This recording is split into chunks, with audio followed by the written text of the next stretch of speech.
aujourd'hui on va faire la première vidéo produit terminé. Donc ce que je vais faire c'est que je vais vous dire ce que j'ai gardé les produits que j'ai terminés, j'ai gardé mes déchets foncièrement depuis le début de ma chaîne. C'est la première fois que j'ai assez pour faire quoi que ce soit. J'avais dit et du coup je vais faire des reviews parce que je les ai utilisés pendant longtemps et vous dire par quoi je les ai remplacés. J'ai dit dans la vidéo de mon Project Pan non officiel que je voulais filmer cette vidéo mais que j'attendais d'avoir fini plein d'autres produits. Il a été décrété que j'en avais marre d'attendre et il faut que je pré-filme un peu, donc voilà la vidéo. J'ai quand même un panier avec des trucs à parler. Si vous ne me connaissez pas, coucou, c'est Patate. Je suis étudiante mais j'adore le milieu du maquillage et la beauté, donc j'ai pas beaucoup de budget mais j'adore regarder les choses de loin et me concentrer sur utiliser ce que j'ai. Voilà. Et du fait que j'ai pas beaucoup de budget, à chaque fois que je dépense de l'argent, je suis obligée de finir le produit que j'ai acheté. Donc parfois il y a des produits que j'aurais fini, je sais pas si c'est le cas ici, que j'aurais pas utilisé dans la manière dont ils sont prévus d'être utilisés parce que moi, il fallait que je les utilise et que j'avais pas d'autre moyen de les utiliser. Voilà, si c'est du contenu qui vous intéresse, n'hésitez pas à vous abonner. On va faire ça sans ordre particulier parce que la flemme de fouiller le panier. Alors, la première chose qui me vient à la main, c'est le Nochi Hello Wave après-shampoing. Donc c'est un après-shampoing pour des cheveux bouclés, comme on peut voir. Je les ai lavés il y a quelques heures et c'est vraiment mes cheveux naturels, j'ai rien fait. Si vous voulez voir mes cheveux qui sèchent, je pense que sur la vidéo anti-haul, on doit voir au fur et à mesure mes cheveux qui sèchent. Parce que quand j'ai commencé la vidéo, ils étaient bien moins secs que comment ils sont maintenant. Du coup, c'est un après-shampoing que j'ai fini. Et c'est pas mon après-shampoing préféré parce qu'il est pas assez hydratant pour mes boucles. Je trouve qu'il faisait des jolies boucles. Il fallait en mettre 2 tonnes et vraiment le laisser poser. Mais si je le laissais poser, il faisait des jolies boucles genre jour 1 et puis jour 2, j'avais limite les cheveux lisses. Et c'est parce que je cherche en mettant de l'après-shampoing, c'est de 1 à démêler mes cheveux parce que je les coiffe sous la douche. Bonjour, c'est le type de cheveux. Et j'ai un type de cheveux. Alors, je connais pas le type de boucle que j'ai, mais j'espère qu'on peut voir. Et j'ai des cheveux typés indiens. Ce que je voulais dire, c'est que ce truc, ça me faisait des jolies boucles pendant une journée, mais pas plus. Et du coup, c'était pas suffisant, donc je l'ai pas racheté. Je l'ai remplacé par l'après-shampoing de la même marque, mais dans la catégorie. C'est l'hydratant. C'est le moisturizing, je pense. Et c'est ce que j'ai utilisé aujourd'hui et la dernière fois. Et il est vachement mieux que celui-ci. Il tient beaucoup mieux les boucles. Avant d'utiliser ce produit-ci, j'utilisais ce produit qui est le Weleda après-shampoing à l'avoine. Donc moi j'avais été... La personne qui m'avait dit d'acheter ça, c'est Et pourquoi pas Colline. Enfin, j'avais eu le conseil de Et pourquoi pas Colline qui avait dit que sur sa fille qui avait les cheveux bouclés et très difficiles à coiffer, ça faisait des miracles. Et c'est top. Si vous avez des cheveux... là j'ai les cheveux pas trop longs, mais j'ai des cheveux genre jusque là. J'ai coupé 30 cm de mes cheveux et je les ai donnés. Mais si vous avez des cheveux très très longs, difficiles à coiffer, ceci, soit vous coiffez à sec ou en sortant de la douche, soit vous coiffez sous la douche avec des cheveux trempés, ça dépend du type de cheveux, la manière dont il faut les coiffer. C'est un excellent démêlant. C'est raisonnablement bien hydratant, ça faisait raisonnablement des jolies boucles, mais c'était pas le top, c'est pour ça que j'en ai changé. Et j'avais pas besoin d'en effet aussi démêlant, mais sur mes cheveux longs, ce truc sauvait des vies. Voilà. Weleda, j'ai entendu des trucs pas cool sur la marque, mais je préfère ne rien dire ici de manière publique parce que j'ai pas réussi à trouver des sources sûres qui disaient que oui ou non la marque faisait des trucs que j'ai pas envie de faire. Donc pour le moment je suis en pause avec jusqu'à ce que je puisse déterminer si je suis en accord avec la marque ou pas. On parlait de la marque, j'ai le shampoing dans la même gamme, donc le shampoing à l'avoine, la même idée.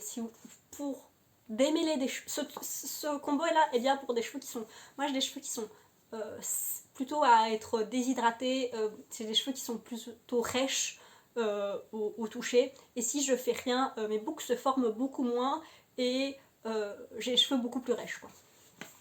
C'est pour ça que j'utilise des tonnes d'après-shampoing et que j'utilise beaucoup plus d'après-shampoing que j'utilise de shampoing, comme on peut le voir ici. Et ce shampoing est vraiment bien pour démêler pareil les cheveux, et si on a le cuir chevelu plutôt sensible, moi c'est une des odeurs que mon cuir chevelu tolère très très bien, alors que des shampoings à la Nivea, Garnier, etc., mon cuir chevelu va mourir. Ensuite, alors ceci était une erreur, mais c'est pas grave. Donc c'est la crème solaire, c'est le lait protecteur hydratation plus en 50+, de chez Corinne de Farm. J'étais persuadée qu'ils étaient cruelty free, ils ne le sont pas. Donc je l'ai utilisé. C'est une crème solaire pour le corps. En général, c'est ce que j'utilise parce que ça coûte moins cher en volume. Bonjour, j'ai pas beaucoup de budget. Et celle-là, elle était bien parce qu'elle avait pas trop de white cast. Elle avait une odeur de monoï très très forte, mais forte au point où c'était genre mon parfum entre guillemets. Mais ma peau n'a pas, enfin mes yeux détestent, mais mes yeux détestent absolument tout. Ma peau n'a pas réagi au parfum. Donc ça c'était bien, même si je préfère utiliser des trucs sans parfum. Très très hydratrante, glowy. Ouais, plutôt glowy, donc il fallait que. Après, il faut utiliser. Soit vous comptez 3 doigts, donc vous mettez de la crème sur vos doigts, 3 doigts de crème solaire, une cuillère à café, ça marche. Je crois que c'est une cuillère à café pour visage cou décolleté. Moi je vis dans des tops qui sont au moins hauts comme ça, si pas plus haut. Donc genre, mais je mets jamais de la crème solaire sur mon décolleté parce que j'ai du tissu dessus. Mais si en été je porte une chemise ou un top un peu plus ouvert, je vais mettre de la crème solaire sur mon décolleté, c'est important. Enfin, tout ça pour dire que cette crème là fonctionne bien. Elle n'avait pas de white cast parce que c'est de la crème solaire chimique et elle m'a duré vraiment longtemps. Ensuite, nous avons, oh ça me rend triste, c'est la crème Holy Hydration en fragrance, en sans parfum de chez Elf. Je l'ai achetée sur le site anglais avant le Brexit et c'est... oh, j'ai gardé le cap. Je vais pas montrer que les autres ils étaient finis, mais ça ne se montre pas. Il est bien fini.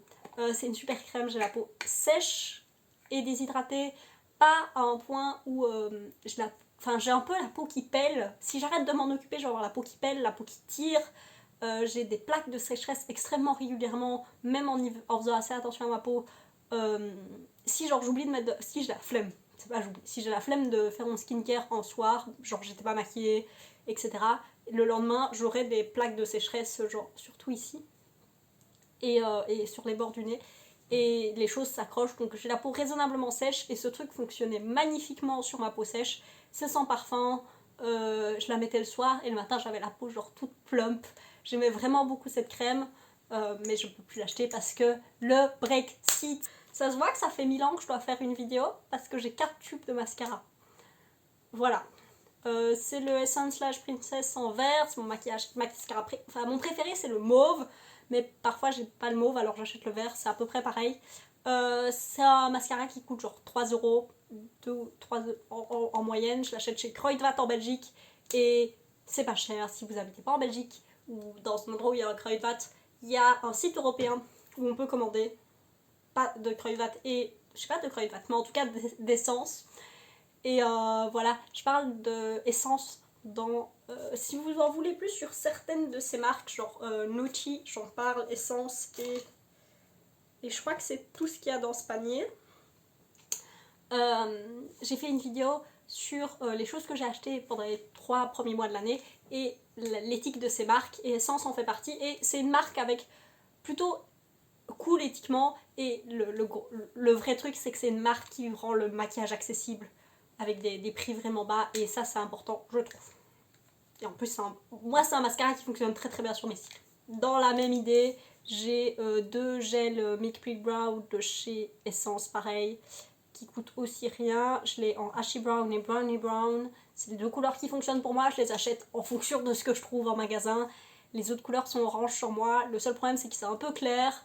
Et oh, j'ai oublié de dire par quoi j'avais remplacé des trucs. Je finis avec ça. Ça, je l'ai remplacé par lui-même. C'est un gel avec un peu de couleur et des fibres, et c'est ce qui fait tenir... Oups, c'est la seule chose que j'ai dans mes sourcils aujourd'hui, c'est ce que j'ai en majorité. En général, c'est la seule chose que j'ai, et personnellement, ça me convient parfaitement. Parfois, quand je fais des maquillages un peu plus forts, je mets un petit peu de poudre, mais c'est tout. Le mascara, je l'ai remplacé par... je suis en train de finir un tube de verre, et j'ai racheté des mauves aujourd'hui. La crème solaire, je l'ai remplacée par une crème solaire de chez Kruidvat, qui est la bête crème solaire pour enfants en 50+. C'est une crème solaire minérale, il y a énormément de white cast. Et ça se voit pas parce que j'ai mis 4 tonnes de blush partout, mais j'ai un peu de white cast actuellement. Et genre, est-ce qu'on peut... Ouais, sur le bas de ma joue, ça peut se voir que c'est plus blanc que ma main, et c'est à cause de la crème solaire. C'est pas ma préférée, elle est un peu grasse pour ce que je préfère. Je la rachète, celle-ci je la rachèterai pas parce qu'elle est pas cruelty free, et je la finis et j'achèterai autre chose en finissant. Mais voilà, c'est ça que je dis quand je dois finir ce que j'ai. Autre truc, si vous voulez utiliser de la crème solaire, enfin si vous avez une crème solaire qui vous convient vraiment pas, genre peut-être une réaction allergique ou quoi, comme les filtres solaires, il faut les diluer dans du gras, et ben on peut l'utiliser pour hydrater ses chaussures. Voilà, ça peut être prendre soin de ses chaussures, mettre de la crème solaire dessus, ça peut fonctionner. Moi j'en ai déjà plein chez moi comme ça, donc ça sert à rien que je fasse ça. Le shampoing, j'ai oublié de dire par quoi je l'ai remplacé.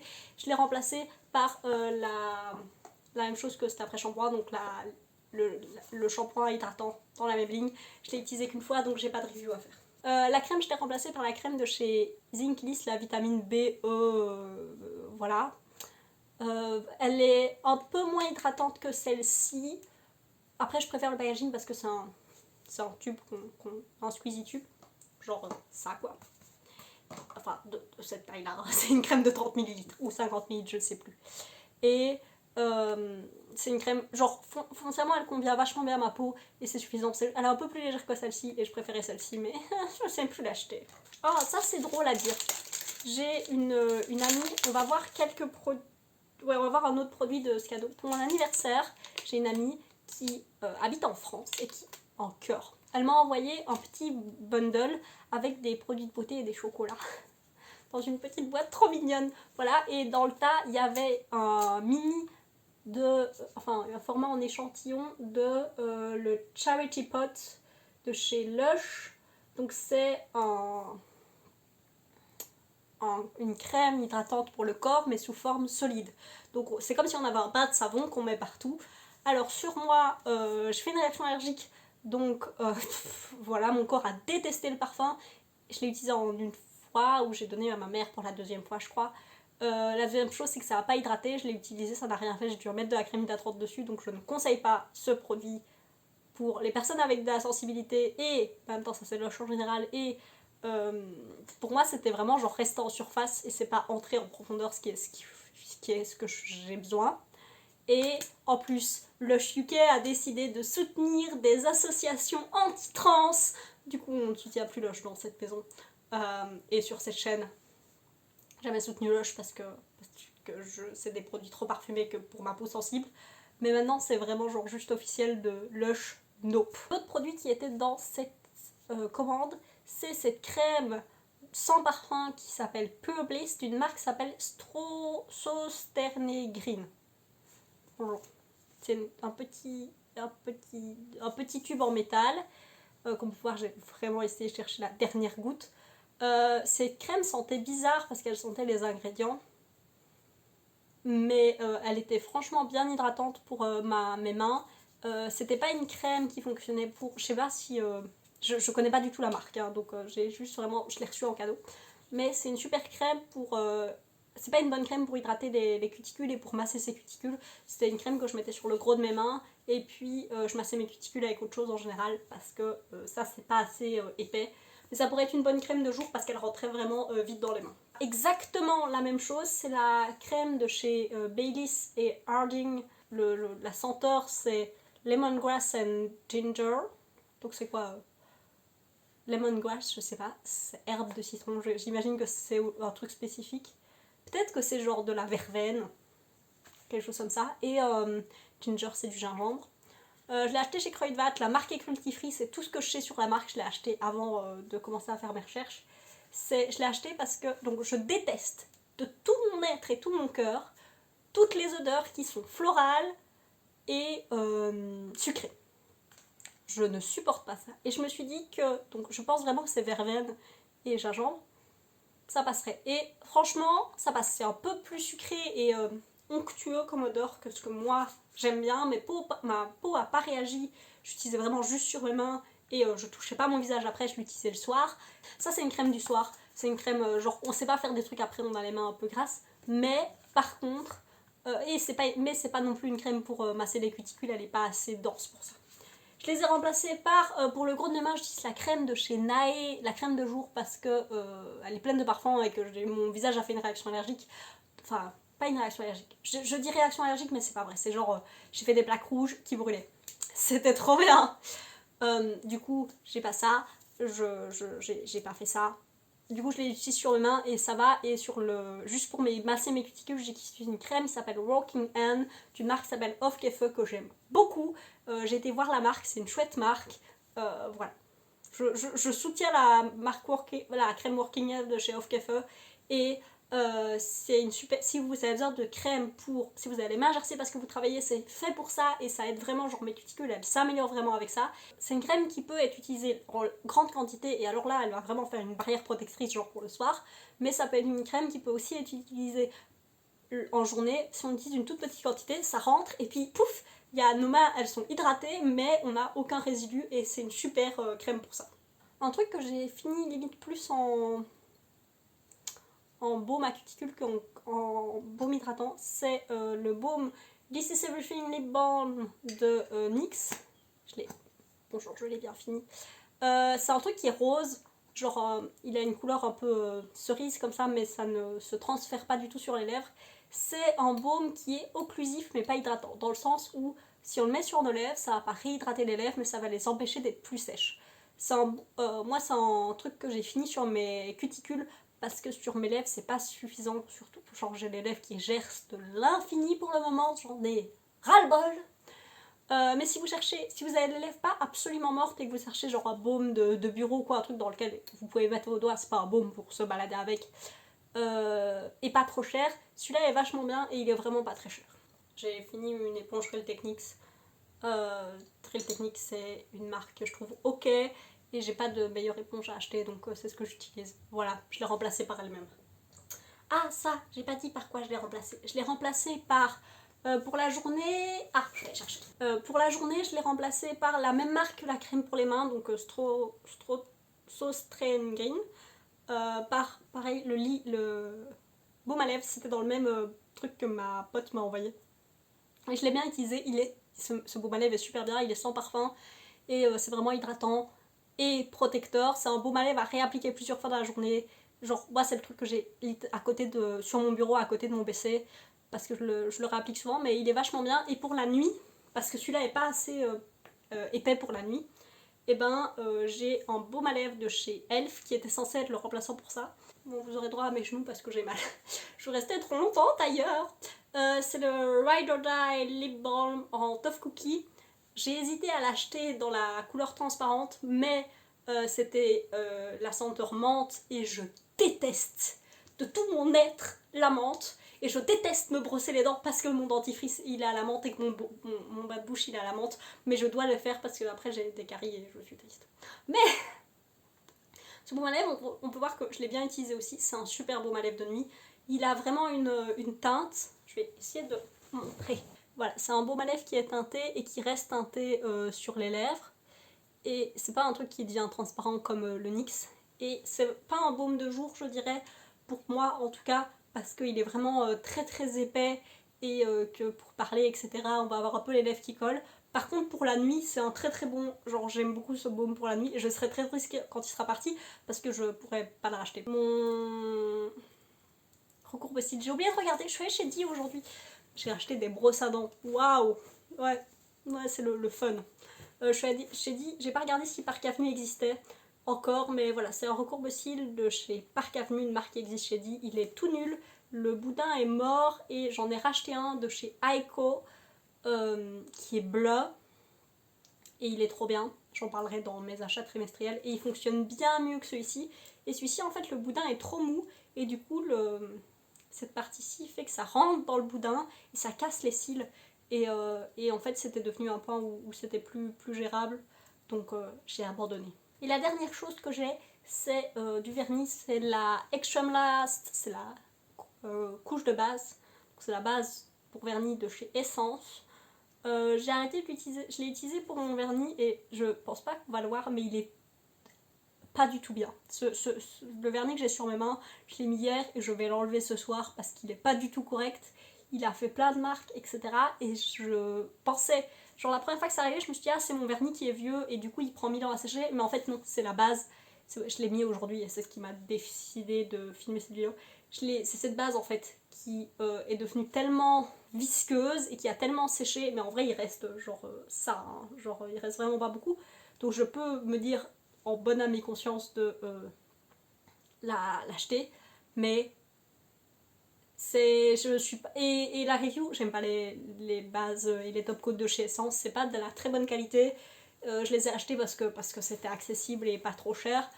J'hésite à acheter des trucs chez, j'ai pas envie de soutenir Kiko, mais Kiko, où il y a une marque qui s'appelle Kinetic Nails, je pense, et j'hésite à faire une commande chez eux, mais pour le moment j'ai rien, je vais juste fonctionner sans code de base jusqu'à nouvel ordre. Et voilà, c'était mes produits terminés des 8 derniers mois. J'utilise pas grand chose parce que j'ai la main très très légère. Et voilà, j'espère que ça vous aura aidé, que ça vous aura peut-être fait rire ou sourire, que vous passerez une belle journée. Des bisous, ciao.